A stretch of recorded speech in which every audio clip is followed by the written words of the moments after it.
கடல் அலைக்கு இணையாக ராமேஸ்வரத்தில் ஜெகஜோதியாக காணப்படும் மக்கள் கூட்டம்.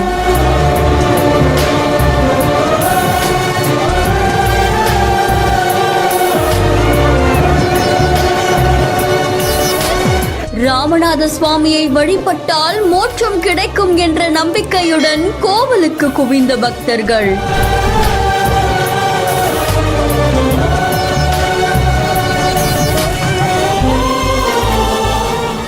உலக பிரசித்தி பெற்று ராமேஸ்வரம் ராமநாத சுவாமி திருக்கோவில்ல தை அமாவாசை அப்படின்றனால தமிழகத்துல இருந்து வெளி மாவட்டம் வெளி மாநிலங்கள்ல இருந்தும் ஆயிரக்கணக்கான பக்தர்கள் ராமேஸ்வரத்துக்கு வந்திருக்காங்க.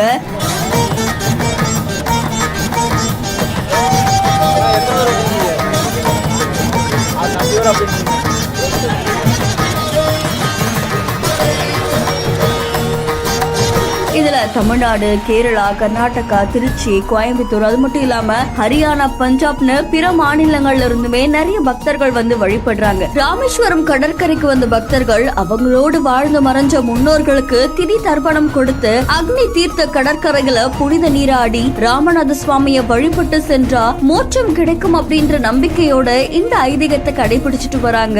இந்த நிலையில அந்த கடற்கரையில கிட்டத்தட்ட ஆயிரக்கணக்கான பக்தர்கள் குவிஞ்சிருக்காங்க. இதை தொடர்ந்து 22 புனித தீர்த்தங்களையும் புனித நீராடி கோவிலுக்குள்ள ராமநாத சுவாமி அதுக்கப்புறமா பர்வத வர்த்தினி அம்மாள முண்டி அடிச்சுக்கிட்டு போய் சுவாமி தரிசனம் செய்யறாங்களாம். தை அமாவாசை அப்படின்றதுனால ராமேஸ்வரத்துல வழக்கத்தை விட கூட்டம் அதிகமா இருக்கும் அப்படின்றதுனால காவல் கண்காணிப்பாளர் சரவின் பெயர்ல ராமநாதபுரம் மாவட்டத்துல இருக்கக்கூடிய திருப்புல்லானி, சேதுக்கரி, ராமேஸ்வரம், தேவிப்பட்டினம், நவபாஷானம் இந்த மாதிரி தீர்த்த தலங்கள்ல சுமார் 700க்கும் மேற்பட்ட போலீசார் தீவிர பாதுகாப்பு பணியில ஈடுபடுத்தப்பட்டிருக்காங்க. அது மட்டும் இல்லாம அக்னி தீர்த்த கடற்கரையிலையும் காவல்துறை அதிகாரிகள் அங்க குற்ற செயல்களை தடுக்கிற விதமா குவிக்கப்பட்டிருக்காங்க. அதோட சிசிடிவி கேமராக்களும் பொருத்தப்பட்டிருக்காங்க. இந்த காட்சிகள் சமூக வலைத்தளங்கள்ல வைரலா பரவிட்டு இருக்கு. இந்த செய்தி தொடர்பான உங்களுடைய கருத்துக்களை கமெண்ட்ல சொல்லுங்க. மேலும் செய்திகளுக்கு பிஹைண்ட் ஃபாலோ பண்ணிக்கோங்க.